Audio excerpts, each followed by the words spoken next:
Well, hello everyone. Welcome back to my channel. My name is Laura, and today I'm going to be going back over some anti-MLM stuff. It's been a long time since I've touched on any of that, and I recently was just going through, anti-MLM Reddit, as you do. And I found a couple things that I wanted to discuss because I found some posts that are just really indicative of some of the insidious ways that these companies manipulate their consultants to try to get people to join. Just a lot of lying and just showing how these companies can be really harmful and dangerous and just plain crappy to people. Anyway, let's just get into it. I'll start reading to you guys a couple of the things that I found. So this first one here says, when your newborn is literally dying, but your upline sees it as grind time. So this one person sent out some type of group text and it says, hey fam, some bad news. My son is in the hospital right now and my wife and me are staying in here with him. He's got a urinary infection and RES respiratory flu. He's honestly not doing well and his belly is distended and he's not gaining weight. Plus he's only 3 weeks old and he's struggling for his life. Please send all the love and prayers you can. That's clearly a terrible situation, and the response that he got from his upline was so insensitive. I hope he quit this company right away, because his upline said, brother, I'm praying for you and your son and your family, but honestly, if I was in your shoes, I'd spend time with him while watching the calls because it's only 1 to 2 hours a day and it's life-changing. The leadership invested $11,000 to attend this and it's live. There's no replay and I was working and doing calls while I was in the hospital. It's a new year and this is the opportunity for you to learn the skills from the best of the best and apply at making 2022 the best year ever, providing for your son and your family, becoming the father you wish you'd had growing up and so he doesn't have to grow up the way we did. Oh my gosh, it's one sentence. Going through the stuff we went through. I don't want you to regret this by not attending after 90 days is over, and sure, he will be okay, and then you'll regret not taking the opportunity to step up as the leader you were meant to be. Even someone redacted is on the call, and you should be leading by example. It's only 1 to 2 hours a day, and your son will thank you later in life. I'm saying this because I love you and you're my brother. Get me on Zooms, I'll close or do whatever you'll need, but don't let this opportunity pass. It will change your life. Holy crap. I mean, the gall to say something like that to a parent whose 3-week-old child is potentially fighting for his life in the hospital. Don't pay attention to that. He would want you to go to this, I don't know, Zoom live event for an MLM. It's just so insensitive. And it's just things like this that show you that people in these companies have been conditioned to believe that the company is the most important thing in their lives. They're told that, oh, it's for you to spend more time with your family, but what ends up happening is that you don't see your family. You spend all of your time working for the MLM, and they tell you that it's for your family, for their good in the long run. If it were me, I would much rather spend my time actually being with friends and family. This next one here is also a little chilling. It says, this sub saved me from becoming a doTERRA Hun victim while seeking medical advice. So this person says, I visited a podiatrist in December 2021 for help with an issue on my foot, and turns out she was also a doTERRA Hun. After assessing my foot, she suggested I purchase a doTERRA oil blend to heal it. I asked her what's in the oil, and she goes on to explain that doTERRA oils are the best and purest kind, made with fractioned coconut oil and. She also uses it on her kids for many ailments. I proceed to tell her no and ask her for a prescription for an actual medical solution, which my medical insurance would cover completely. If it wasn't for this sub, I would have no clue regarding doTERRA, and I was equipped with enough knowledge to not get scammed. So this, on the surface, doesn't seem too bad because this person, didn't actually end up falling for this scam. But the fact that this is a medical professional trying to shill for a shitty essential oil company at the doctor's office and saying that if you take this oil, it will cure your actual medical ailment, that's very, very dangerous. And I believe further on in the thread, it said that this person, they reported them because, first of all, you're not allowed to make medical claims like that with all these MLMs because they simply don't work. It is not true. For some things, there can be a little bit of a placebo effect. It has been shown that scents do help with certain things like calming you down, reducing stress and headaches, but we don't know how much of that, again, is kind of like the oil, the placebo effect, can be nice, but for actual medical ailments, there's no evidence that these things will actually heal you. And it's very dangerous for a doctor to be telling you to go and rub an oil on your foot instead of giving you an actual treatment. If you have ever been in a situation like this where a medical professional tries to sell you something from an MLM that will not work, please report them, because even if you don't fall for it, someone else might, and it could have serious medical ramifications. Here's another one, which was a little humorous. It says, "This seems like a misuse of company resources. Please just fix my PS4. Please just fix my PS4, please." So this person seems to be contacting someone at You Break I Fix, and they said, "Hi, this is so-and-so at You Break I Fix. Just wanted to let you know that we have placed the order on power supply and would be here by sometime next week. I also wanted to catch up with you and run something by you real quick if you have a couple of minutes, please." The person said, "Yeah, I can't talk on the phone, but I have a minute to text, some actual legitimate business stuff. Yeah, I mean, I can text here.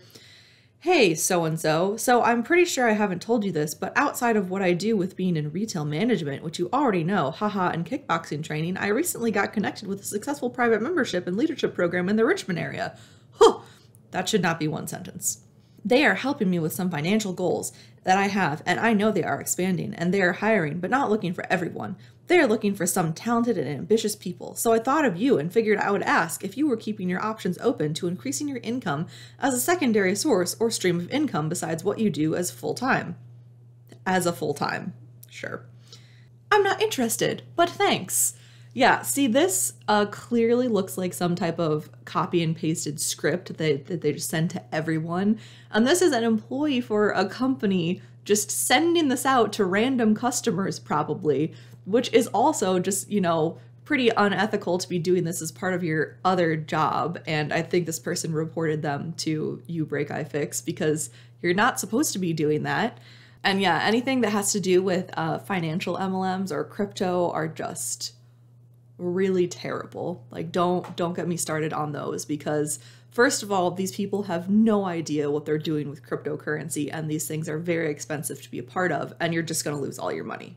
This next one here is a Primerica story, and it says, "I wish I came here first." This person says, "I used to think I was a person who wouldn't get sucked into an MLM. I've seen companies that try to push people to trade Forex, and my boyfriend had gotten invited to a virtual recruitment meeting. We both knew something didn't seem right, and we ran the opposite way, so to speak. However, little did I know we would get duped a couple of months later. For a little brief background, I have sold financial knowledge. I wouldn't call it as comprehensive as I would like it to be, but I know the basics of personal finance, investing, and responsible options trading. If I didn't learn much more than what I have now, I could do pretty well in life. However, I still do strive to learn more. My boyfriend and I are in our mid-20s.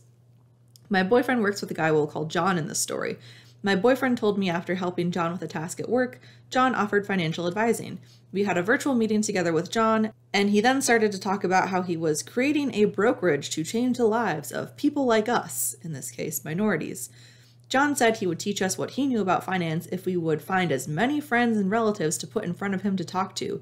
He kept going on and on about his own brokerage he was building. Then he started to recruit my boyfriend and me to be agents at his brokerage. Then John told us if we wanted to join, we would have to sign up via Primerica. This was the first time he had ever mentioned the company at all. Not to mention, it was the first time I'd ever heard about the company in my life. I'd asked John in a somewhat joking tone, "This isn't an MLM, is it?" He didn't even pretend to crack a smile when he replied, "No," in a firm and flat tone. That should have been foreshadowing there. A month or two goes by, and I'm getting charged $25 a month to use Primerica's service as one of their agents. Admittedly, neither my boyfriend nor I had the desire to recruit people. We were also deeply annoyed that John wasn't transparent about Primerica from the get-go.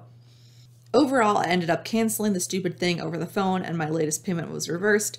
John, in the most misogynistic tone possible, told me when I last reached out to him to say farewell that he would communicate with me only through my boyfriend from then on out. Like, what the hell? Not that I want any further communication with that unscrupulous man anyway. Overall, I wish I hadn't ignored my first gut feeling. I wish I had just told my boyfriend. Just because he knows John from work and he's older doesn't mean he's automatically trustworthy. Luckily, this didn't turn into something worse. The lesson I learned is once I see red flags, run, and to check on this subreddit to see if the company name is on the MLM list, because a quick Google search on Primerica can be a tad confusing in answering that question.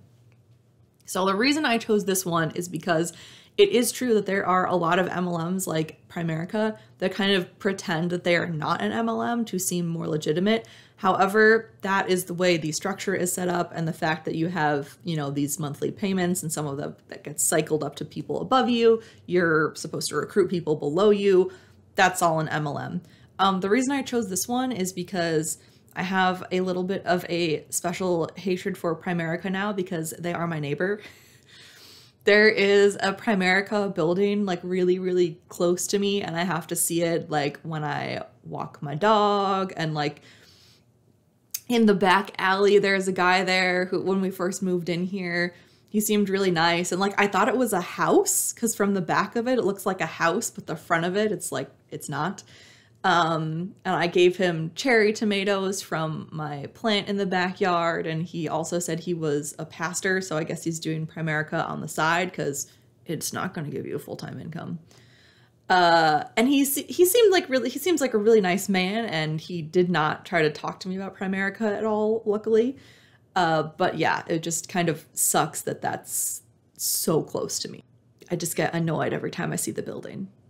I realize saying the back alley seems kind of weird, but the way houses are set up here is it's like a row of houses and then an alley in the middle and then another row of houses. So your garages are right next to each other in the alleyway. And so I was near the back picking plants from my cherry tomato tree. It's a bush, but it's not a bush. It's like vines. Anyway, I was picking cherry tomatoes and this guy was there, and I thought he was just a neighbor. And turns out that wasn't a house, and it was a Primerica building. So it looks kind of like a house from the back, but from the front, it is clearly not. It is Primerica. This next one here is pretty short. This person says, I'm in a local buy-sell group. Pretty sure selling the opportunity doesn't count. And someone said, hi, I'm a middle school teacher, and I also have a side jewelry business. I'm looking for someone who is driven, knows Facebook well, doesn't mind direct sales, and if you like jewelry and fashion, that's a plus. That might like to do a side jewelry business too. I've been doing it 6 years. I absolutely love it. If that sounds a bit like you, let me know. Hope you have a great Saturday. And then someone said, I'm interested, and they said, cool, do you mind sending me a message? MLMers do things like this all the time. They kind of send out these phishing messages where they don't say exactly what they do, they don't say exactly what the job responsibilities are, and they don't say what company it is. And this is because if they were to just put out a post somewhere that says, this is jewelry. So for example, I work for paparazzi. If you were to Google that right now, you'd probably find a lot of stuff about how recently there have been levels of lead and other toxic metals found in their jewelry. So they don't tell you the name of the company right away. They say something that's pretty vague and sounds really great.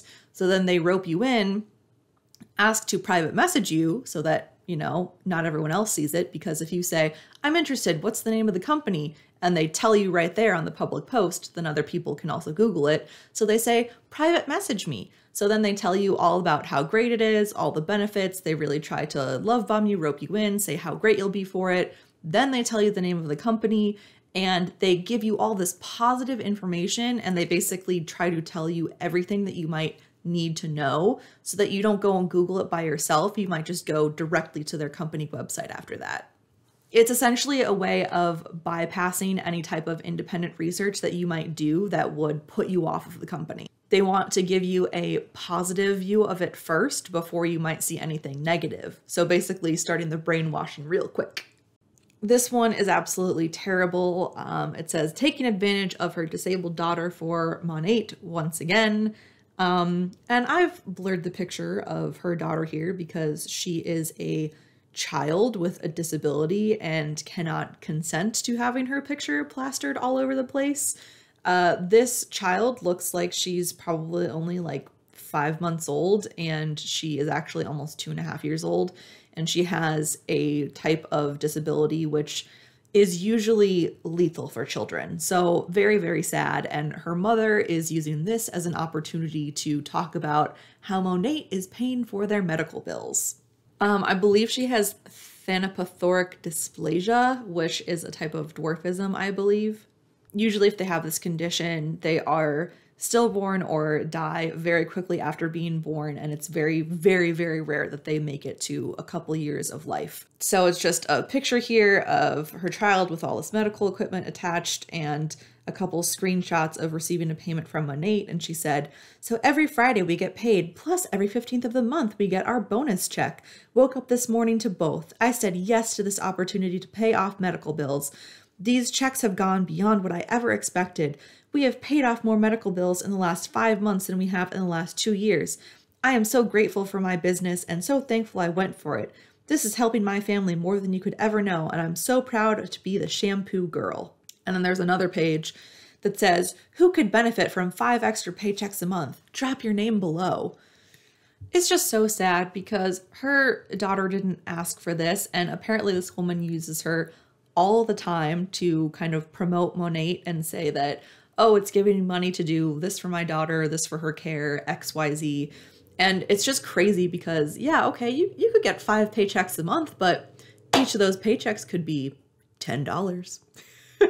It's just the amount of people that actually make a bunch of money. There are some of them, but it's a very, very, very small amount. So the fact that you get 5 paychecks a month, each of those could be a very small number. I don't understand why they have so much focus on getting paid multiple times a month when they're just getting paid nothing.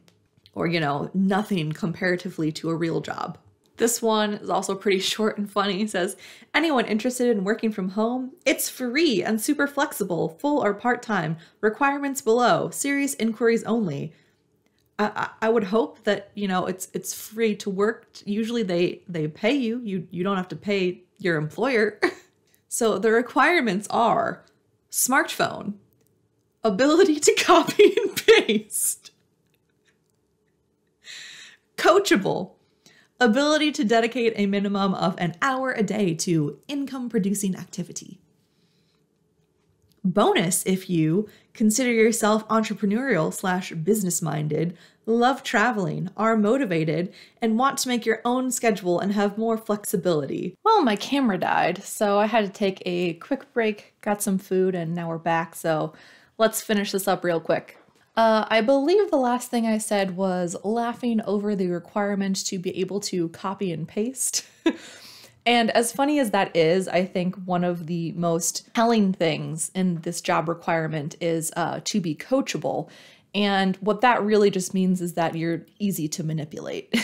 One of the biggest things that people say when you leave an MLM is, oh, well, they weren't coachable. Basically, they didn't take the messages we were trying to give them. They didn't take the advice. They didn't do what we were telling them to do. And they failed because it was their fault. They weren't coachable. They weren't using the tools.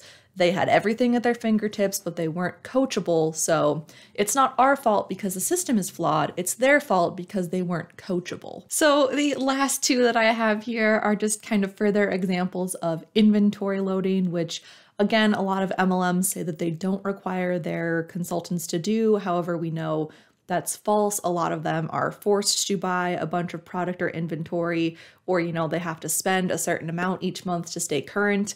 And this leads them to get a bunch of products. And another thing that they tell you is to be a product of the product. So, if you are selling something and you don't use it yourself, how are people going to believe that it's actually a worthwhile product? You've got to have some in your purse on the go so you could whip it out at a moment's notice. So this leads to examples like this, where someone is going out of business and the post just says, "How much money do you think she lost?" And it's a person who is giving away or selling literally thousands of Scentsy samples. And not only Scentsy, but this person is also selling a bunch of LuLaRoe stuff. So it's interesting because a lot of these MLMs, you're not allowed to be in 2 of them at once. So I don't know if a lot of these Scentsy things are old or she joined LuLaRoe first and she's trying to get rid of stuff again. But yeah, she's trying to get rid of so many MLM products because this is what happens. You have to buy a bunch of inventory, and then if no one buys it, you are just stuck with it and you've wasted so much money. This person is trying to sell thousands of Scentsy samples and over 500 pieces of LuLaRoe clothing. You know, the LuLaRoe stuff, they didn't even get that much of a discount as a consultant. So even if you were generous and said each piece of clothing was, I don't know, $15, which they're not even that cheap a lot of the time.